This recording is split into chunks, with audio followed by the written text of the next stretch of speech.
Hello ಎಲ್ರು ಹೇಗಿದ್ದೀರಾ? So ನಾವೀಗ ಬೆಳಿಗ್ಗೆ ಒಂದು 3:30ಗೆ ಎದ್ದಿದ್ದೆ ತುಮಕೂರು ಹೋಗೋಣ ಅಂತ ಹೇಳ್ಬಿಟ್ಟು ನಮ್ಮ ಅಮ್ಮವ್ರು ನೆನ್ನೆನೇ ಹೋದ್ರು. ಸೊ ಅದಕ್ಕೆ ಇವತ್ತು ನಾವು ಹೊರಟಿದ್ದೀವಿ, ನಾನು ನಮ್ಮ ಮನೆಯವರಿಬ್ರು. ಟೈಮ್ ಬಂದು 5 ಗಂಟೆ ಆಗಿದೆ. 3:30ಇಂದ ಸೊ ನಿದ್ದೆ ಬರ್ತಿಲ್ಲ. ಬೇಗ ಬೇಗ ಹೋಗೋಣ ಅಂದರೆ ಬಸ್ ಮಿಸ್ ಆಗುತ್ತೆ ಅಂತ ಅಷ್ಟೇ. ನಮ್ಮೂರಲ್ಲಿ ಒಂದು ಗೌರ್ಮೆಂಟ್ ಬಸ್ ಬರುತ್ತೆ, ಸೊ ಅದು ಮಿಸ್ ಆಗುತ್ತೆ ಅಂತಂದು KSRTC ಬಸ್ಸು ಮಿಸ್ ಆಗುತ್ತೆ ಅಂತ ಬೇಗ ಎದ್ದು ಸೊ ಬೇಗ ಬೇಗ ರೆಡಿಯಾಗಿ ಈಗ ಈ ಟಾಪ್ ಹಾಕಿದ್ದೀನಿ. ಇದು ಹಳೇದೇನೆ, ಹೊಸದೇನಲ್ಲ, ಆದರೆ ತುಂಬ ದಿನ ಹಾಕಿತ್ತು ಹಾಕ್ಕೊಂಡು. ತುಂಬ ದಿನ ಆಗಿತ್ತು ಹಾಕ್ಕೊಂಡು, ಅದಕ್ಕೆ ಇವತ್ತು ಹಾಕ್ಕೊಂಡಿದ್ದೀನಿ. ಈಗ ಹೊರಡ್ತಿದ್ದೀವಿ. ಸೊ ಹಾಗೆ ಹೋಗ್ತಾ ಶೇರ್ ಮಾಡ್ಕೊತೀನಿ ಎಷ್ಟೊತ್ತಿಗೆ ಹೋಗ್ತೀವಿ ಏನು ಅಂತ. ತುಮಕೂರಲ್ಲಿ ನನ್ನ 2 ಮಕ್ಕಳು, ನಮ್ಮಮ್ಮ ಮತ್ತು ನನ್ನ ಅಳಿಯ ಮಾನ್ವಿಕು, ಸೊ 4 ಜನನೂ ಹೋದ್ರು ನೆನ್ನೆ. ಇಲ್ಲೇ ಬಸ್ ಹತ್ಕೊಂಡು ಹೋದ್ರು. ಈಗ ನಾನು ಹೋಗ್ಬೇಕಾಗಿತ್ತು ನೆನ್ನೆನೇ, ಸ್ವಲ್ಪ ನನಗೆ ಕೆಲಸಗಳು ಇನ್ನೂ ಉಳಿಕೆ ಇದ್ವು, ಅದಕ್ಕೋಸ್ಕರ ಅವನ್ನೆಲ್ಲ ಕಂಪ್ಲೀಟ್ ಮಾಡ್ಕೊಂಡು ಈಗ ಹೊರಟಿದ್ದೀವಿ. ತೋರಿಸ್ತೀನಿ ಹೊರಗಡೆ, ಇನ್ನೂ ಕತ್ಲಿದೆ. ನಮ್ಮೂರಿಗೆ ಒಂದು 5:20 5:15 ಬರುತ್ತೆ ಅಂತ ಅಂದರು ಬಸ್ಸು. ಅದಕ್ಕೋಸ್ಕರ ವೆಯ್ಟ್ ಮಾಡ್ತಾ ಇದ್ದೀವಿ. ನಮ್ಮ ಮನೆಯವರಾಗಲೇ ರೆಡಿಯಾಗಿ ನಿಂತಿದ್ದಾರಲ್ಲಿ. ಸೊ ನೋಡಿ, ಇನ್ನೂ ಬೆಳಕಾಗಿಲ್ಲ, ಇನ್ನು ಕೋಳಿ ಎಲ್ಲ ಕೂಗ್ತಾವೆ. 5 ಗಂಟೆಗೆ ಇನ್ನೇನು ಕೋಳಿ ಕೂಗ್ದ. ಅದಕ್ಕೆ ಇಲ್ಲಿ ಬ್ಯಾಗುಗಳೆರಡು ರೆಡಿ ಮಾಡಿದ್ದೀನಿ. ಐರನ್ ಎಲ್ಲ ಮಾಡ್ಕೊಂಡಿದ್ದೆ, ಬಿಸಾಕಿದ್ದೀವಿ ಐರನ್ ಬಾಕ್ಸ್ ಎಲ್ಲನೂ. ಬ್ಯಾಗ್ ಇದು ರೆಡಿ ಮಾಡಿಕೊಂಡೆ. ಸೊ ಇದು ನಂದು ಒಂದು ನೇತಾಕೊಳ್ಳೋಕೆ ಬ್ಯಾಗು, ಇದನ್ನು ತಗೊಂಡೋಗೋಣ ಅಂತ. ಸೊ ಹೋಗಿ ನಿಮಗೆ ಹಾಗೆ ಕವರ್ ಮಾಡ್ತಾ ಹೋಗ್ತಾ ಇರ್ತೀನಿ ವೀಡಿಯೋನ. ಹೊಸ್ದಾಗಿ ಯಾರಾದರೂ ನೋಡ್ತಾ ಇದ್ದರೆ ಪ್ಲೀಸ್ ಸಬ್ಸ್ಕ್ರೈಬ್ ಮಾಡ್ಕೊಳ್ಳಿ. ವಿಡಿಯೋ ಇಷ್ಟ ಆದರೆ ಒಂದು ಲೈಕ್ ಮಾಡೋದು ಮಾತ್ರ ಮರಿಬೇಡಿ. ಲೈಕ್ ಮಾಡಿ, ಆದಷ್ಟು ಸ್ಕಿಪ್ ಮಾಡದೆ ಕೊನೆವರೆಗೂ ನೋಡಿ. ಕೊನೆಯದಾಗಿ ಒಂದು ಲೈಕ್ ಮಾಡಿ ಹೋಗಿ, ಹೀಗೆ ಸಪೋರ್ಟ್ ಮಾಡ್ತಾಯಿರಿ ಅಂತ ಕೇಳ್ಕೊಳ್ತಾ ಇದ್ದೀನಿ. ಈಗ ನೆಕ್ಸ್ಟ್ ಹೊರಡೋಣ. ಬಸ್ ಯಾವಾಗ ಬರುತ್ತೆ ಏನೋ ಗೊತ್ತಿಲ್ಲ. ಆಗಲಿ ಫಸ್ಟ್ ಒಂದು 10 ನಿಮಿಷ ಮುಂಚೆನೇ ಇದ್ದರೆ ಬಸ್ ಸ್ಟಾಪಲ್ಲಿ ಮೇಲು, ಮತ್ತೆ ಅದು ಮಿಸ್ ಆದರೆ ಸ್ವಲ್ಪ ಬೆಳಕಾಗ್ಬಿಡುತ್ತೆ. ಅಂದರೆ ಒಂದು 6 ಗಂಟೆಗೆ ಹಂಗೆ ಬರುತ್ತೆ ಇನ್ನೊಂದು ಪ್ರೈವೇಟ್ ಗಾಡಿ. ಸೊ ಹಂಗಾಗಿ ಹೀಗೆ ಇದಕ್ಕೆ ಹೋಗ್ಬಿಡೋಣ ಅಂತಂದು ರೆಡಿ ಆಗಿರೋದು. ಈಗ ಲೈಟ್ಸ್ ಎಲ್ಲ ಆಫ್ ಮಾಡ್ಕೊಂಡು ನೆಕ್ಸ್ಟು ಈಗ ಹೊರಡ್ತೀವಿ ನಾವು. ಆಗಲೇ 5 ಗಂಟೆ ಆಗಿದೆ. ಅದಕ್ಕೋಸ್ಕರ ಎಲ್ಲೇ ಒಂದು ನಾವು ಏನಕ್ಕಾದರೂ ಹೋಗ್ತಿದ್ದೀವಿ ಕೆಲಸದ ಮೇಲೆ ಅಂದರೆ ಸೊ ಎಲ್ಲ ಅರ್ಜೆಂಟ್ ಬೇಗ ಬೇಗ ಎಲ್ಲ ಮುಗಿಬೇಕು ಕೆಲಸಗಳು. ಆಮೇಲೆ ನಾವು ರೆಡಿಯಾಗಿರಬೇಕು ಅನ್ನೋದು ಒಂದು ಆತರ ಇರುತ್ತೆ ಮನಸ್ಸಲ್ಲಿ. ಅದಕ್ಕೋಸ್ಕರ ನಾನು ಬೇಗ ಎದ್ಬಿಟ್ಟು ಎಲ್ಲ ರೆಡಿ ಮಾಡ್ಕೊಂಡು ಈ ಥರ ಫ್ರೆಶ್ ಅಪ್ ಆಗಿ ರೆಡಿಯಾಗಿದ್ದೀನಿ. ಸೊ ಹೊರಡೋದೇನೆ, ಇನ್ನೇನೋ ಎಲ್ಲ ನಾನು ಪ್ಯಾಕ್ ಮಾಡ್ಕೊಂಡಿದ್ದಾಯಿತು, ಬ್ಯಾಗು ಎಲ್ಲನೂ. ಸೊ ಇದನ್ನು ಈ ಥರನೇ ಹಾಕ್ಕೋಬೇಕು. ನನಗಿದೇ ಅಭ್ಯಾಸ ಈ ಥರ ಹಾಕ್ಕೊಂಡು ಬ್ಯಾಗು ಆ ಸೈಡ್ಗೆ ಹಾಕ್ಕೊಳ್ಳೋದೆಲ್ಲ ಅಭ್ಯಾಸ ಆಗಲ್ಲ, ಅಂದರೆ ಇಲ್ಲ ಅಭ್ಯಾಸ. ಅದು ಎಲ್ಲಿ ಉದುರೋಗುತ್ತೋ ಅಂತ ಈ ಥರ ಹಾಕ್ಕೊಂಡ್ರೆ ಸೇಫಾಗಿರುತ್ತೆ, ನಾನು ಹೆಂಗಾದರೂ ಓಡಾಡ್ಕೋಬೋದು. ಸೊ ಅದಕ್ಕೋಸ್ಕರ ಅಷ್ಟೇ ಈ ರೀತಿ. ಇನ್ನೊಂದು ಮೊಬೈಲ್ ಇಲ್ಲೇ ಬಿಟ್ಟಿದ್ದೀನಿ. ಸೊ ಅದು ಹೊರಗಡೆ ಹೋದ್ಮೇಲೆ ಇನ್ನೊಂದು ಆಫ್ ಮಾಡೋಣ. ನಂದು ಇನ್ನೊಂದು ಮೊಬೈಲ್ 5:09 ಆಗಿದೆ, ನಿಮ್ಗೆ ಉಲ್ಟಾ ಕಾಣಿಸ್ತಾ ಇದೆ. ಓಕೆ, ಕಂಟಿನ್ಯೂ ಮಾಡ್ತಾ ಇರ್ತೀನಿ ವಿಡಿಯೋನ. ಸಿಂಬಾ ನೋಡಿ ಪಾಪ ಬೊಗಳ್ತಾ ಐತೆ. ನೋಡಿ ಪಾರುನು ಹಿಂದೆ ಬರ್ತಾಳೆ. ಸಿಂಬಾನ ಅಲ್ಲಿ ನೋಡಿ ಬಾಯಿ ಹೆಂಗೆ ಮಾಡ್ತಾವನೆ.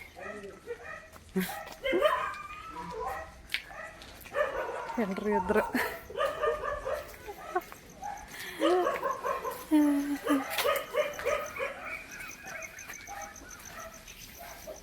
ಇನ್ನೂ ಕತ್ಲೆ, ಅಷ್ಟಾಗಿ ಬೆಳಕಾಗಿಲ್ಲ.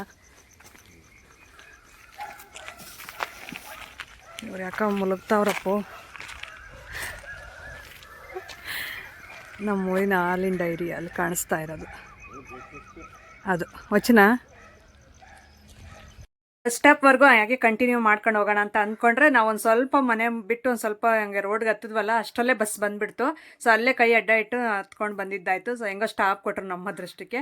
ಆದರೆ ನಾವು ಬೇಗ ಬಂದಿದ್ದು ವೇಸ್ಟ್ ಆಯಿತು. ಯಾಕಂದರೆ ಇಲ್ಲಿ ಬರೋ ಅಷ್ಟರಲ್ಲಿ ನಮಗೆ ಅದು ಬಸ್ಸು ಡೈರೆಕ್ಟ್ ಹೋಗ್ತಾ ಇದ್ದಿದ್ದು ಕೊರಟಗೆರೆ ಅಷ್ಟೇ. ಸೊ ಕೊರಟಗೆರೆಯಿಂದ ಮತ್ತೆ ನಾವು ಇನ್ನೊಂದು ಬಸ್ ಹತ್ತಬೇಕಾಯಿತು ತುಮಕೂರಿಗೆ. ಮತ್ತು ಅಲ್ಲಿ ಸೀಟ್ಸ್ ಎಲ್ಲ ಸಿಗೋಲ್ಲ, ತುಂಬ ರಶ್ ಇರುತ್ತೆ. ಅದಕ್ಕೋಸ್ಕರ ಇಲ್ಲಿ ಬೇರೆ ಬಸ್ಗೆ ವೆಯ್ಟ್ ಮಾಡ್ತಾ ಇದ್ವಿ ನಾವು. ಇನ್ನೂ ನಮ್ಮ ಜೊತೆ ನಮ್ಮೂರವರು ಇದ್ದರು. ಸೊ ಎಲ್ಲರೂ ವೆಯ್ಟ್ ಮಾಡ್ತಾ ಇದ್ರೆ ಬಸ್ ಬಂದಿದ್ದೆ ಇನ್ನೂ ಒಂದು 1/2 ಅವರ್ 3/4 ಅವರ್ ಬಿಟ್ಕೊಂಡು. ಸೊ ಅಲ್ಲಿಗೆ ನಾವು ಬಂದಿದ್ದೇವೆ, ಎಷ್ಟಾಯ್ತಿಲ್ಲ. ಅದಕ್ಕಿಂತಲೂ ಹಿಂದೆ ಇನ್ನೊಂದು ಬಸ್ ಬರೋದು, ಅದಕ್ಕೆ ಬಂದಿದ್ರು ನಮ್ಗೆ ಆ ಬಸ್ ಸಿಗೋದು. ಸೊ ಹಂಗಾಗಿ ಇನ್ನೇನು ಮಾಡೋದು ಅಂತ ಬಂದು ನಮ್ಮ ಮನೆಯವರು ಸ್ವಲ್ಪ ಟೀ ಎಲ್ಲ ಕುಡಿದ್ರು ಇಲ್ಲಿ ಕೂತ್ಕೊಂಡು. ನನಗೆ ಆ ಥರ ಜರ್ನಿ ಟೈಮಲ್ಲಿ ಟೀ ಕಾಫಿ ಈ ಥರ ಏನು ಕುಡಿಯೋಕ್ಕಾಗಲ್ಲ.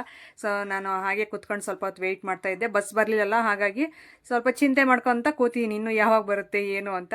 ಸೊ ನಾವೆಲ್ಲಾದರೂ ಹೊರಡಬೇಕು, ಹೋಗ್ತಾ ಇದ್ದೀವಿ ಅನ್ಬೇಕಾದ್ರೆ ಸ್ವಲ್ಪ ಈ ರೀತಿ ಲೇಟ್ ಆಗಿಬಿಟ್ಟು ಒಂದು ಸ್ವಲ್ಪ ಬೇಜಾರು ಅನಿಸುತ್ತೆ. ಆದರೂ ಅಷ್ಟು ಬೇಗ ನಾವು ರೆಡಿ ಆಗಿಬಿಟ್ಟು ಬಂದ್ವಲ್ಲ, ವೇಸ್ಟ್ ಆಗೋಯ್ತು ಎಲ್ಲನೂ. ಸೊ ಇಲ್ಲಿಂದ ಹೋಗೋದೇ ಸ್ವಲ್ಪ ಲೇಟ್ ಆಗುತ್ತೆ ಅಂತ ಅನ್ನಿಸ್ತು. ಹಾಗೆ ನಾವು ಆ ರೀತಿ ಇದು ಮಾಡ್ತಾಯಿದ್ರೆ ಆಮೇಲೆ ನಮ್ಮೂರವ್ರು ಇದ್ರಲ್ಲ ಅವ್ರ ಜೊತೆ ಮಾತಾಡೋಕ್ಕೆ ಅಂತ ನಮ್ಮ ಮನೆಯವರು ಹೋದರು. ಸೊ ನಾನು ಹಾಗೆ ಕುತ್ಕೊಂಡು ಸ್ವಲ್ಪ ಹೊತ್ತು ಮೊಬೈಲೆಲ್ಲ ನೋಡ್ಕೊಂಡು ಸ್ವಲ್ಪ ವೀಡಿಯೋ ಶೂಟ್ ಮಾಡ್ಕೊಂಡು ಸ್ವಲ್ಪ ಎಡಿಟಿಂಗು ಇತ್ತು, ಅದನ್ನು ಸ್ವಲ್ಪ ಮಾಡ್ತಾಯಿದ್ದೆ ಸ್ವಲ್ಪ ಕುತ್ಕೊಂಡು. ಹಾಗೆ ನಾವು ನೆಕ್ಸ್ಟ್ ಬಸ್ ಬಂತು. ಸೊ ಇಲ್ಲಿಂದ ನಾವು ಬಸ್ಸಲ್ಲಿ ಈಗ ಹೊರಡ್ತಾ ಇದ್ದೀವಿ. ಸೊ ಇನ್ನೇನು ತುಮಕೂರು ಹತ್ತಿರ ಹೋಗ್ತಾ ಇದ್ದೀವಿ ಅನ್ಬೇಕಾದ್ರೆ ಇದನ್ನು ನಾನು ಕವರ್ ಮಾಡ್ಕೊಂಡಿದ್ದು ವೀಡಿಯೋ. ಸೊ ನಾನು ಬಸ್ಸಲ್ಲಿ ಹೋಗ್ಬೇಕಾದ್ರೆ ಹೇಳಿದ್ನಲ್ಲ, ಫುಲ್ಲು ಒಂಥರ ಸುಸ್ತಾಗ್ಬಿಡ್ತೀನಿ ನನಗೆ, ಒಂಥರ ಏನೋ ಬಸ್ ಜರ್ನಿ ಆಗಲ್ಲ ನನಗೆ. ಹಾಗಾಗಿ ಆ ರೀತಿ ನಂದು ಹಳೇದು ಹೆಡ್ಸೆಟ್ ಇದು ನನ್ನ ಹತ್ರ ಇತ್ತು, ಹಳೇ ಮೊಬೈಲ್ಗೆ ಈ ಥರ ಯೂಸ್ ಮಾಡ್ತಾ ಇರ್ತೀನಿ ಯಾವಾಗಲಾದ್ರೂ. ಸೊ ಸಾಂಗ್ಸ್ ಏನಾದರೂ ಅಂದರೆ ನಾನು ಬಸ್ಸಲ್ಲಿ ಹೋಗ್ಬೇಕಾದ್ರೆ ಸಾಂಗ್ಸ್ ಕೇಳ್ಕೊಂಡು ಆ ರೀತಿ ಮಲ್ಕೊಬಿಟ್ರೆ ಏನೂ ಅನಿಸಲ್ಲ. ಹಾಗಾಗಿ ಆ ರೀತಿ ಸಾಂಗ್ಸ್ ಕೇಳ್ಕೊತ ಇನ್ನು ತುಮಕೂರು ಎಂಟ್ರಿ ಆದ್ವಿ. ಇಲ್ಲಿ ನೋಡ್ತಾ ಇರ್ಬೋದು ರೈಟ್ ಸೈಡ್ ಸಿಗ್ನಲ್ ಬಿದ್ದಿತ್ತು, ಆಂಜನೇಯ ಸ್ವಾಮಿ ಸ್ಟ್ಯಾಚು ಇದೆಯಲ್ಲ, ಸೊ ಇಲ್ಲಿ ಸಿಗ್ನಲ್ ಇದೆಯಲ್ಲ, ಸೊ ಇಲ್ಲಿ ಸ್ವಲ್ಪ ಹೊತ್ತು ವೆಯ್ಟ್ ಮಾಡ್ತಾ ಇದ್ವಿ ಬಸ್ಸಲ್ಲೇ. ತುಮಕೂರು ಎಂಟ್ರಿ ಆಗಿದ ತಕ್ಷಣ ನನಗೆ ಈ ಆಂಜನೇಯ ಸ್ವಾಮಿ ಸ್ಟ್ಯಾಚು ನೋಡಿದ್ರೆ ಒಂಥರ ಖುಷಿ ಅನಿಸುತ್ತೆ. ಸೊ ಏನೋ ಗೊತ್ತಿಲ್ಲ, ನನಗೆ ಆ ರೀತಿ ಅನಿಸುತ್ತೆ ಮನಸ್ಸಿಗೆ, ಇನ್ನೇನು ತುಮಕೂರು ಎಂಟ್ರಿ ಆದ್ವಿ ಅನ್ನೋ ಒಂದು ಫೀಲ್ ಬರುತ್ತೆ. ಸೊ ಈ ಸ್ಟ್ಯಾಚು ನೋಡಿದ ತಕ್ಷಣ ದೇವ್ರದ್ದು. ಹಾಗೆ ಇಲ್ಲಿಂದ ಗೌರ್ನಮೆಂಟ್ ಬಸ್ ಸ್ಟಾಪ್ಗೆ ಬಂದ್ವಿ. ಸೊ ಇಲ್ಲಿ ಇಳಿದ್ಬಿಟ್ಟು ಹಾಗೆ ಒಂದು ಸ್ವಲ್ಪ ಕವರ್ ಮಾಡ್ತಾ ಇದ್ದೀನಿ, ನೋಡ್ತಾ ಇರ್ಬೋದು ಎಷ್ಟು ಚೆನ್ನಾಗಿ ಕಾಣಿಸ್ತಾ ಇದೆ. ಸೊ ಎಲ್ಲ ಹೋಗೋ ಅಂಥವ್ರು ಬರೋ ಅಂಥವ್ರು ತುಂಬ ಚೆನ್ನಾಗಿ ಓಡಾಡ್ತಾವ್ರೆ. ಹಾಗೆ ನಮ್ಮ ಮನೆಯವ್ರು ನಿಂತ್ಕೊಂಡು ಸ್ವಲ್ಪ ಆ ಕಡೆ ತೋರಿಸು, ನೀನು ಬರೀ ನನ್ನನ್ನು ತೋರಿಸ್ತೀಯಾ ಅಂತ ಹೇಳ್ಬಿಟ್ಟು ಬೈತಾ ಇದ್ರು. ಇಲ್ಲ ನೀನಲ್ಲ, ನಾನು ಆ ಕಡೆ ಬಸ್ ಎಲ್ಲ ತೋರಿಸ್ತಾ ಇದ್ರೆ ನೀನು ಅಡ್ಡ ಬಂದಿದೆಯಾ ಅಂತ ಹೇಳ್ಬಿಟ್ಟು ನಾನು ಆ ಕಡೆ ತೋರಿಸ್ತಾ ಇದ್ದೀನಿ ನೋಡಿ. ಸೊ ಅಲ್ಲಿಂದ ಈಗ ಎಂಟ್ರಿ ಆಗಿದ್ದು ನಾವು ಬಸ್ಸಲ್ಲಿ. ಈಗ ನೆಕ್ಸ್ಟ್ ನಾವು ಆಟೋ ಸ್ಟ್ಯಾಂಡ್ ಇರುತ್ತಲ್ಲ, ಅಂದರೆ ಇಲ್ಲಿಂದನೇ ಸ್ವಲ್ಪ ಮುಂದೆ ಹೋದರೆ ಆಟೋಗಳೆಲ್ಲ ನಿಂತಿರ್ತವೆ, ಆಟೋಗೆ ಹೋಗಬೇಕು. ದೂರ ಇದೆ, ಹನುಮಂತಪುರದಲ್ಲಿ ನನ್ನ ತಮ್ಮ ಇರೋವಂಥದ್ದು ತುಮಕೂರಲ್ಲಿ, ದೂರ ಇದೆ, ನಡೆದು ಹೋಗೋಕ್ಕಾಗಲ್ಲ. ಅದಕ್ಕೋಸ್ಕರ ಆಟೋಗೆ ಹೋಗೋಣ ಅಂತಂದು ಇಲ್ಲಿಂದ ಹೊರಡ್ತಾ ಇದ್ದೀವಿ. ಆಟೋಗೆ ನಾನು ಎಲ್ಲಾದರೂ ಒಂದು 20-30 ತೊಗೊತಾರೆ ಅಂದ್ಕೊಂಡಿದ್ದೆ, ಆದರೆ 80 ರೂಪಾಯಿನ ಕೇಳಿದ್ರು. ಹಾಗೆ ನಾವು ಅಲ್ಲಿಂದ 80 ರೂಪಾಯಿ ಅಂತ ನನಗೆ ಶಾಕ್ ಆಯಿತು, 80 ರೂಪಾಯಿ ಇಲ್ಲಿಂದ ಅಲ್ಲಿಗೆ ಅಂತಂದು ಅಂದ್ಕೊಂಡೆ. ಸೊ ಈಗ ಎಲ್ಲ ಪೆಟ್ರೋಲ್ ಡೀಸೆಲ್ ಎಲ್ಲ ರೇಟ್ ಆಗಿರೋದ್ರಿಂದ ಪಾಪ ಅವರು ಆಟೋದವರು ನಮ್ಮನ್ನು ಸೇಫಾಗಿ ಕರ್ಕೊಂಡೋಗಿ ಮನೆ ಹತ್ರ ಬಿಡ್ತಾರಲ್ಲ, ಹಾಗಾಗಿ ಅವ್ರಿಗೂ ಸ್ವಲ್ಪ ಬೇಕಲ್ಲ ಕಾಸು ಅನ್ನೋದು. ಹಾಗಾಗಿ ಪರವಾಗಿಲ್ಲ ಬಿಡಿ ಅಂತಂದು ಹೇಳ್ಬಿಟ್ಟು ಬಂದ್ವಿ. ಸೊ ಇನ್ನೇನು ಹೊರಟ್ವಿ ಆಟೋದಲ್ಲಿ. ಸೊ ಇಲ್ಲಿ ನಮ್ಮ ಮನೆಯವ್ರು ಹೆಂಗೆ ಅಂದರೆ, ಹೊರಗಡೆ ಎಲ್ಲಾದರೂ ಓಡಾಡಬೇಕಾದ್ರೆ ಜಾಸ್ತಿ ಮಾತಾಡಲ್ಲ. ಸೊ ನಾನು ಅಷ್ಟೇ, ನಾನು ಜಾಸ್ತಿ ಮಾತಾಡೋಕ್ಕೆ ಹೋಗಲ್ಲ. ಸೊ ಸೈಲೆಂಟಾಗಿ ಇರ್ತೀವಿ. ಹಾಗೆ ನಮ್ಮ ಮನೆಯವ್ರನ್ನ ಸ್ವಲ್ಪ ವೀಡಿಯೋ ಕವರ್ ಮಾಡಿದ್ರೆ ನಗು ಬರ್ತಾ ಇರುತ್ತೆ ನನಗೆ, ಯಾಕಂದರೆ ಅಷ್ಟು ಸ್ಟ್ರಿಕ್ಟಾಗಿರ್ತಾರೆ ಕುತ್ಕೊಂಡು. ನೋಡಿ ಮೂತಿ ಹೆಂಗಿಟ್ಟಿದ್ದಾರೆ ಅದು ನಗು ಬರ್ತಾಯಿತ್ತು. ನಾನು ನೋಡಿದ್ರು ನೋಡ್ತಾ ಇಲ್ಲ, ಅವರು ಏನೋ ಸ್ಟ್ರೈಟಾಗಿ ಹಿಂಗೆ ನೋಡ್ತಾ ಇದ್ರು ಕುತ್ಕೊಂಡು. ಹಾಗೆ ಇನ್ನೇನು ಆಟೋದಲ್ಲಿ ನೆಕ್ಸ್ಟ್ ಹೊರಟಿದ್ದು ನಾವು ಹನುಮಂತಪುರಕ್ಕೆ, ನನ್ನ ತಮ್ಮ ಇರುವಂಥ ರೂಮ್ ಹತ್ರ ಹೋಗೋಣ ಅಂತಂದು ಹೋಗ್ತಾ ಇದ್ದೀವಿ. ಸೊ ಇವರು ನೆನ್ನೆನೇ ಹೋಗಿದ್ರು ನಮ್ಮಮ್ಮ ಅವರೆಲ್ಲ. ಸೊ ನಾವು ಇವತ್ತು ಹೋಗ್ತಾ ಇರೋದು. ಹಾಗೆ ಏನು ಮಾಡ್ತಿದ್ದಾರೆ ಏನು ಅಂತ ನಾನು ಫೋನ್ ಮಾಡಿಲ್ಲ, ಈಗ ಬಂದಿದ್ದೀವಿ ತುಮಕೂರಿಗೆ ಅಂತ ಮಾಡಲಿಲ್ಲ. ಕೊರಟಗೆರೆಯಲ್ಲಿದ್ದಾಗ ಅವರೇ ಮಾಡಿದ್ರು ಫೋನು. ಸೊ ಕೊರಟಗೆರೆಯಲ್ಲಿ ಇದ್ದೀವಿ, ಬರ್ತೀವಿ ಅಂತಂದು ಹೇಳಿದ್ವಿ. ಅದಕ್ಕೆ ಈಗ ಡೈರೆಕ್ಟ್ ಹೋಗಿ ನೋಡಬೇಕು ಏನೇನು ಕೆಲಸ ಮಾಡ್ತಿರ್ತಾರೆ ಅಂತಂದು ಹೇಳ್ಬಿಟ್ಟು ನಾನು ಅದೇ ಮಾತಾಡ್ಕೊತಾ ಇದ್ದೆ, ಒಬ್ಬಳೆ ಮನಸ್ಸಲ್ಲೇ ಆ ಥರ ಅಂದ್ಕೊತಾ ಇದ್ದೆ.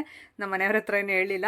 ಸೊ ಔಟ್ಸೈಡ್ ಹೋದಾಗ ಸ್ವಲ್ಪ ಜಾಸ್ತಿ ಡಿಸೆಂಟಾಗೇ ಇರ್ತೀವಿ, ನಾನು ಅಷ್ಟೇ ನಮ್ಮ ಮನೆಯವರು ಅಷ್ಟೇ, ಜಾಸ್ತಿ ಮಾತಾಡೋಕ್ಕೆ ಹೋಗಲ್ಲ, ಏನಿಲ್ಲ. ಅದೇನೋ ಅಭ್ಯಾಸ ಆಗಿಬಿಟ್ಟಿದೆ ಆ ರೀತಿ ಸುಮ್ಮನೆ ಇರೋದು.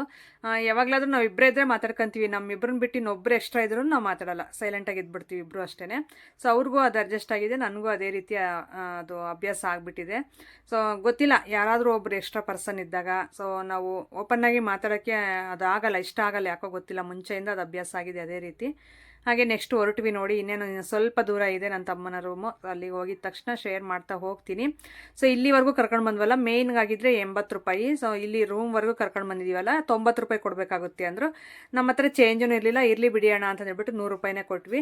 ಸೊ ಬೇಡ ಅಂದರು ಅವರು, ಬೇಡ 10 ರೂಪೀಸ್ 90 ರೂಪೀಸ್ ಫೋನ್ಪೇನೇ ಮಾಡಿಬಿಡಿ ಅಂದರು. ಏನು ಬೇಡ ತೊಗೊಳ್ಳಿ ಅಂತ ಹೇಳ್ಬಿಟ್ಟು 100 ರೂಪೀಸೇ ಕೊಟ್ವಿ. ಸೊ ಇಲ್ಲಿ ನನ್ನ ತಮ್ಮನ ರೂಮ್ ಹತ್ರ ಬಂದ್ವಿ ನೋಡಿ. ಸೊ ಇಲ್ಲಿಂದ ಈಗ ಮೇಲ್ಗಡೆ ಹೋಗೋಣ ಅಂತಂದು ಹೋಗ್ತಾ ಇದ್ವಿ. ಆಟೋದವ್ರಿಗೆ ಬಾಯ್ ಹೇಳ್ಬಿಟ್ಟು ಅವರಿಗೆ ದುಡ್ಡು ಕೊಟ್ಟು ಈಗ ನೆಕ್ಸ್ಟ್ ಹೊರಟಿದ್ದು ನನ್ನ ತಮ್ಮನ ರೂಮ್ ಮೇಲ್ಗಡೆ ಇದೆ. ಸೊ ಒಬ್ಬನೇ ಇರ್ತಾನೆ ರೂಮಲ್ಲಿ, ಚೆನ್ನಾಗಿದೆ, ಆರಾಮಾಗಿ ಎಷ್ಟೊತ್ತು ಬೇಕಾದರೂ ಇರ್ಬೋದು ಇವ್ನ ರೂಮ್ ಹತ್ರ, ಬೇಜಾರು ಅನ್ಸಲ್ಲ. ಯಾಕಂದರೆ ಮೇಲ್ಗಡೆ ಇನ್ಯಾರೂ ಇಲ್ಲ. ಸೊ ಇವನೇ ಇರೋದ್ರಿಂದ ಆರಾಮಾಗಿ ಮೇಲ್ಗಡೆ ಟೆರಸ್ ಮೇಲೆಲ್ಲ ಇವಂದೇ ಆಗಿರುತ್ತಲ್ಲ, ಹಂಗಾಗಿ ಬೇಜಾರಾದಾಗೆಲ್ಲ ಹೊರಗಡೆ ಓಡಾಡ್ಕೊಂಡು ನೆಮ್ಮದಿಯಾಗಿ ಆರಾಮಾಗಿರ್ಬೋದು. ಚೆನ್ನಾಗಿದೆ, ನಮಗೇನೋ ಈ ರೂಮ್ ಅಂದರೆ ತುಂಬ ಇಷ್ಟ ಆಗುತ್ತೆ ನನ್ನ ತಮ್ಮನ ರೂಮ್ಗೆ ಬರೋದು. ಸೊ ಮೇಲ್ಗಡೆ ಬಂದ್ವಿ ನೋಡಿ. ಸೊ ನಾನು ನಿಧಾನಕ್ಕೆ ಹೋಗ್ತಾ ಇದ್ದೀನಿ. ನಮ್ಮಮ್ಮ ಏನು ಮಾಡ್ತಿದ್ದಾರೆ ಅಂದರೆ, ನಾನು ರೆಡಿ ಆಗಿಬಿಟ್ಟಿದ್ದಾರೆ ಆಗಲೇ ಸ್ಯಾರಿ ಹಾಕ್ಕೊಂಡು, ಆದರೆ ರೆಡಿ ಆದಮೇಲೆ ಬಟ್ಟೆ ತೊಳಿತಾವ್ರೆ. ಅದಕ್ಕೆ ನಾನು ತೋರಿಸ್ತಾ ಇದ್ದೀನಿ ನೋಡ್ರಿ, ವೀಡಿಯೋ ಶೂಟ್ ಮಾಡಿ ಹಂಗೆ ಅಂತಂದು. ಸೊ ನೋಡಿ ಸ್ಯಾರಿ ಎಲ್ಲ ಹಾಕ್ಕೊಂಡು ಚೆನ್ನಾಗಿ ರೆಡಿ ಆಗವ್ರೆ, ಆದರೆ ಬಟ್ಟೆ ತೊಳಿತಾವ್ರೆ. ನಾನು ನೋಡಲಿಲ್ಲ, ಈಗ ರೆಡಿ ಆದಮೇಲೆ ಬಟ್ಟೆ ತೊಳೆಯೋವು ನಿನ್ನ ತಮ್ಮನವು, ಅದಕ್ಕೆ ತೊಳಿತೀನಿ ಅಂತ ನಮ್ಮಮ್ಮ ಹೇಳಿದ್ರು. ಸರಿ ಅಂತಂದು ಹೇಳ್ಬಿಟ್ಟು ಹಾಗೆ ನಾವು ಇವತ್ತು ಕಾರ್ ಡೆಲಿವರಿಗೆ ಹೋಗೋಕ್ಕೆ ಅಂತ ಬಂದಿರೋದು. ಸೊ ನಾನು ಶೇರ್ ಮಾಡ್ಕೊತೀನಿ, ಎಲ್ಲ ವೀಡಿಯೋಸ್ನೂ ಶೇರ್ ಮಾಡ್ತಾ ಇರ್ತೀನಿ. ಹಾಗೆ ಹೊಸಬ್ರು ನೋಡ್ತಾ ಇದ್ದರೆ ಸಬ್ಸ್ಕ್ರೈಬ್ ಮಾಡ್ಕೊಂಡು ನೋಡಿ, ಆದಷ್ಟು ನನಗೂ ಸಪೋರ್ಟ್ ಮಾಡಿ. ಸೊ ನಿಮ್ಮಿಂದ ನಾನು ಅದಕ್ಕೋಸ್ಕರ ಕೇಳ್ಕೊಳ್ತಾ ಇದ್ದೀನಿ. ಈಗ ಒಳಗಡೆ ಬಂದಿದ ತಕ್ಷಣ ನನ್ನ ಮಕ್ಕಳು ಆಗಲೇ ಕೂತಿದ್ರು ರೆಡಿ ಆಗಿಬಿಟ್ಟು. ಎಲ್ಲರೂ ರೆಡಿಯಾಗಿದ್ದಾರೆ. ಈಗ ನಾವು ಟಿಫನ್ ಮಾಡಿಬಿಟ್ಟು ರೆಡಿ ಆಗಬೇಕಷ್ಟೇ. ಸೊ ಅದಕ್ಕೆ ಟಿಫನ್ಗೆ ಅಂತ ಈಗ ಬಂದ್ವಿ ಆಟೋದಲ್ಲಿ. ನಾವು ಬರೋಷ್ಟಲ್ಲಾಗಲೇ ನಮ್ಮಮ್ಮ ನೋಡ್ರಿ ಪಾಪ ಬಟ್ಟೆ ಎಲ್ಲ ತೊಳಿತಾ ಇದ್ದೆ ಮಗನದು. ಅಂದರೆ ಹೇಳೋಗಿಲ್ಲ ಅವನು. ಸೊ ಈಗ ನೋಡಿದಾಳೆ ಪಾಪ, ಚೆಕ್ ಮಾಡಿದ್ರೆ ಎಲ್ಲ ಬಟ್ಟೆಗಳು ತೊಳೆಯೋ ಅಂಥವೆಲ್ಲ ಹಂಗೆ ಇದ್ದಾವೆ ಅಂತಂದು ವಾಶ್ರೂಮಲ್ಲಿ ತೊಳಿತಾಳೆ ಕುತ್ಕೊಂಡು. ಹಾಗೆ ನಾವು ಒಳಗಡೆ ಬಂದು ಸ್ವಲ್ಪ ಹೊತ್ತು ನೋಡಿ ಲಾಸ್ಟೇ ಆಗಲೇ ನಾವು ಬರೋಷ್ಟಲ್ಲಿ ಫೋನ್ ಮಾಡಿದ್ಲು. ಸೊ ಇವರಿಬ್ಬರು ಆಗಲೇ ರೆಡಿ ಆಗಿದ್ದಾರೆ. ಎಲ್ಲರೂ 4 ಜನನೂ ರೆಡಿ ಆಗಿದ್ದಾರೆ. ಈಗ ನಾನು ಮತ್ತು ನಮ್ಮ ಮನೆಯವರಿಬ್ಬರು ರೆಡಿ ಆಗಬೇಕು. ಲಾಸ್ಟೇ ಫೋನ್ ಮಾಡಿದ್ದೆ, ಅವ್ರ ಜೊತೆ ಮಾತಾಡ್ಕೊಂಡು ಈಗ ಟಿಫನ್ಗೆ ಅಂತ ಹೋದ್ರು ನಮ್ಮ ಮನೆಯವರು ಮತ್ತು ಇವನು ಮಾನ್ವಿಕ್ಕು. ಸೊ ಅವರಿಬ್ಬರು ಮಾಮನೊಳಿಯ ಟಿಫನ್ ತೊಗೊಂಡು ಬರೋ ಅಷ್ಟರಲ್ಲಿ ಹಾಗೆ ಸ್ವಲ್ಪ ನಿಮ್ಮ ಜೊತೆ ಮಾತಾಡೋಣ ಅಂತ ಕೂತ್ಕೊಂಡೆ. ಕೂತ್ಕೊಂಡು ಊಟ ಮಾಡಿ ಟಿಫನ್ ತೊಗೊಂಡು ಬಂದರೆ ಈಗ ತಿಂದ್ಬಿಟ್ಟು ನೆಕ್ಸ್ಟ್ ನಾವು ರೆಡಿ ಆಗಿಬಿಟ್ಟು ಹೊರಡ್ತೀವಿ. ಹೋಗಿ ಅಲ್ಲಿ ಶೇರ್ ಮಾಡ್ಕೊತೀನಿ. ಹಾಗೆ ನೋಡ್ತಾ ಇರಿ, ಎಲ್ಲೂ ಸ್ಕಿಪ್ ಮಾಡ್ದೇನೆ. ಸೊ ಎಲ್ಲಿಗೆ ಹೊರಡ್ತೀವಿ ಏನು ಅಂತ ಹೇಳ್ತೀನಿ. ಇಲ್ಲಿಂದ ಈಗ ನಾವು ಫಸ್ಟು ಟಿಫನ್ ಮಾಡಿಬಿಟ್ಟು ಬಟ್ಟೆ ಎಲ್ಲ ಇಲ್ಲೇ ಪ್ಯಾಕ್ ಮಾಡಿ ತಂದಿದ್ದೀನಿ. ಸೊ ಇಲ್ಲೇ ರೆಡಿ ಆಗಿಬಿಡ್ತೀನಿ. ನೋಡಿ ಅವ್ರಿಗೆ ತಗೊಂಡು ಬರೋಷ್ಟರಲ್ಲಿ ನಾನೊಂದು ಸ್ವಲ್ಪ ಮಾತಾಡಬೇಕು ಅಂತ ಮಾತಾಡಿದ್ನಲ್ಲ ನಿಮ್ಮ ಜೊತೆ. ಹಾಗೆ ತೊಗೊಂಡು ಬಂದರು. ಇವನು ಮಾನ್ವಿಕ್ ಇದನ್ನೆಲ್ಲ ನನಗೆ ಇಡ್ಲಿ ಬೇಕು, ನನಗೆ ಇದು ಪಲಾವ್ ಬೇಡ ಅನ್ನಂತೆ. ನಾನು ಒಂದು ಸ್ವಲ್ಪ ಹೇಳಿದ್ದೆ, ವಡೆ ಹೇಳಿದ್ದೆ. ನನಗೆ ಇದು ಉದ್ದಿನ ವಡೆ ಅಷ್ಟಾಗಿ ಇಷ್ಟ ಆಗಲ್ಲ ಈ ಥರ ಜರ್ನಿ ಮಾಡಬೇಕಾದ್ರೆ ತಿನ್ನೋಕ್ಕೆ. ನನಗೆ ಇದು ಕಡಲೆಬೇಳೆ ವಡೆ ಮಾಡ್ತಾರಲ್ಲ ಭಾಳ ಇಷ್ಟ, ಮಸಾಲೆ ವಡೆನೂ ಅಂತಾರೆ. ಸೊ ಭಾಳ ಇಷ್ಟ ಆಗುತ್ತೆ. ಹೇಳಿದ್ದೆ ನಮ್ಮ ಮನೆಯವ್ರಿಗೆ, ತೊಗೊಂಡು ಬಂದಿದ್ರು. ಹಾಗೆ ಎಲ್ರಿಗೂ ಈಗ ಅಂದರೆ ನನ್ನ ತಮ್ಮ ಪಿ ಜಿಲೇ ಊಟ ಮಾಡ್ಕೊತಾನೆ. ಸೊ ರೂಮಲ್ಲಿ ಇಲ್ಲಿರ್ತಾನೆ. ಹಾಗಾಗಿ ಇಲ್ಲಿ ಅಡುಗೆ ಮಾಡೋಕ್ಕೆ ಅಂತ ಏನೂ ಇಲ್ಲ. ಸೊ ಇಲ್ಲಾಂದರೆ ಏನಾದರೂ ಒಂದು ರೈಸ್ ಏನಾದರೂ ಮಾಡ್ಕೊಂಡು ಅದಕ್ಕೆ ಏನಾದರೂ ಒಗ್ಗರಣೆ ಮಾಡ್ಕೊಂಡು ತಿನ್ಬೋದಾಗಿತ್ತು. ಸೊ ಗ್ಯಾಸು ಈ ಥರ ಏನೂ ಇಲ್ವಲ್ಲ, ಅದಕ್ಕೋಸ್ಕರ ನಾವು ಹೋಟ್ಲಲ್ಲೇ ತೊಗೊಂಡು ತಿಂತಾಯಿದ್ದೀವಿ ಎಲ್ಲರೂ. ಈಗ ತಿಂದ್ಬಿಟ್ಟು ನೆಕ್ಸ್ಟು ನಾವು ರೆಡಿ ಆಗಬೇಕು. ಇವ್ರಿಗೆ ಪಲಾವು ಎಲ್ಲ ಇವರು ನಮ್ಮ ಮನೆಯವ್ರಿಗೆ ಹೇಳಿದ್ದೀನಿ, ಸ್ವಲ್ಪ ಜಾಸ್ತಿ ತೊಗೊಂಡು ಬರಬೇಡ್ರಿ. ಸೊ ಬೆಳಿಗ್ಗೆ ಟೈಮಲ್ಲ ಜಾಸ್ತಿ ತಿನ್ನೋಕ್ಕಾಗಲ್ಲ ಯಾರಿಗೂ ಅಂದರೆ. ಸೊ ನಾವು 6 ಜನ ಇದ್ದರೆ 5 ಪಾರ್ಸಲ್ ತಂದಿದ್ದಾರೆ. 5 ಫುಲ್ಲು ರೈಸ್ ತಂದಿದ್ದಾರೆ. ತಿನ್ನೋಕ್ಕಾಗಲ್ಲ, ಒಂದು 4-3 ತೊಗೊಂಡು ಬನ್ನಿ ಅಂತ ಹೇಳಿದ್ರೆ 5 ತೊಗೊಂಡು ಬಂದಿದ್ರು. ಒಂದು ತಿನ್ನೋಕ್ಕೆ ಆಗಲಿಲ್ಲ ಯಾರ ಕೈಲೂ. ಸೊ ಸ್ವಲ್ಪ ಎಲ್ಲರೂ ಊಟ ಮಾಡಿದ್ವಿ. ಹಾಗೆ ವಡೆಗಳೆಲ್ಲ ಕೊಡ್ತಾಯಿದ್ರೆ ಮಾನ್ವಿಕ್ ನನಗೆ ವಡೆ ಬೇಡ ಅಂತಂದು ಹೇಳ್ತಾವನೆ. ಅವನಿಗೆ ಆ ಥರ ಈರುಳ್ಳಿ ಆ ಥರ ಕಡಲೆಬೇಳೆ ಅವೆಲ್ಲ ಇರ್ತಾವಲ್ಲ, ಸೊ ಅವನ್ನೆಲ್ಲ ತಿನ್ನಲ್ಲ ಅವನು. ಏನಿದ್ರು ಬೋಂಡದ ಮೇಲೆ ಅಂದರೆ ಬಜ್ಜಿ ಮೇಲೆ ಇರುತ್ತಲ್ಲ ಅದೊಂದು ಕಿತ್ಕೊಂಡು ತಿಂತಾನೆ ಅಷ್ಟೇ. ಸೊ ಈರುಳ್ಳಿ ಹಸಿಮೆಣ್ಸಿನ್ಕಾಯಿ ಆ ಥರ ಸಿಕ್ಕರೆ ತಿನ್ನಲ್ಲ. ಸೊ ಈಗ ಎಲ್ಲರೂ ಕುತ್ಕೊಂಡು ಒಟ್ಟಿಗೆ ಟಿಫನ್ ಮಾಡ್ತಾಯಿದ್ದೀವಿ. ಟಿಫನ್ ಮಾಡಿಬಿಟ್ಟು ನೆಕ್ಸ್ಟ್ ನಾವು ಕಾರ್ ಡೆಲಿವರಿಗೆ ಹೊರಡಬೇಕು ರೆಡಿ ಆಗಿಬಿಟ್ಟು. ಸೊ ಆ ವಿಡಿಯೋನೂ ನಿಮಗೆ ನಾಳೆ ಶೇರ್ ಮಾಡ್ಕೊತೀನಿ. ಮಿಸ್ ಮಾಡಿದೆ ನೋಡಿ ನಾವು ಯಾವ ಕಾರ್ ತೊಗೊಂಡ್ವಿ ಏನು ಅನ್ನೋದೆಲ್ಲ ಇರುತ್ತೆ ಆ ವಿಡಿಯೋದಲ್ಲಿ. ಇದಾಗಿತ್ತು ಫ್ರೆಂಡ್ಸ್. ಹೊಸಬ್ರಾಗಿದ್ದರೆ ಸಬ್ಸ್ಕ್ರೈಬ್ ಮಾಡ್ಕೊಳ್ಳಿ.